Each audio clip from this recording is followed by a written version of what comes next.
Hello guys, I am Dr. Milky Patel, consultant gynecologist from Krishna Women Hospital, Ahmedabad. આજે આપણે વાત કરીશું anaemia in pregnancy એટલે કે પ્રેગ્નન્સી દરમિયાન લોહીના ટકા 11% કરતાં ઓછા હોવા. તો લોહીના ટકા પ્રેગ્નન્સીમાં ઓછા હોય તો શું થાય? વધારે થાક લાગી જવું, ભૂખ ઓછી લાગવી, શરીર પર સોજા આવવા, હૃદયના ધબકારા વધી જવા, શ્વાસ ચડવો આવી તકલીફો થતી હોય છે. હવે એનેમિયાના કારણે શું કોમ્પ્લિકેશન થાય?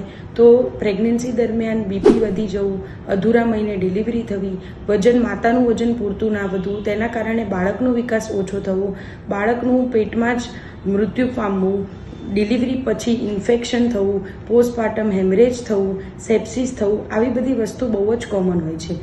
એનેમિયાના ઘણા બધા પ્રકાર છે. એમાંથી ફર્સ્ટ અને ફોરમોસ્ટ આયર્ન ડેફિશિયન્સી એનેમિયા છે કે આયરનનું પ્રમાણ, આયરન તત્વ છે એનું પ્રમાણ શરીરમાં ઓછા હોય તો લોહીના ટકા ઓછા હોય છે. બીજું છે B12 deficiency, folic acid deficiency, sickle cell anaemia.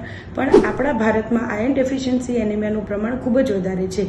તો એ આયર્ન ડેફિશિયન્સી પ્રેગ્નન્સીમાં ના રહે એના માટે શું ખાવું જોઈએ, એના માટે એક વિડીયો છે જે ટૂંક જ સમયમાં આવશે. તો પ્લીઝ અમારી ચેનલને સબસ્ક્રાઈબ કરો, ફોલો કરો. Thank you.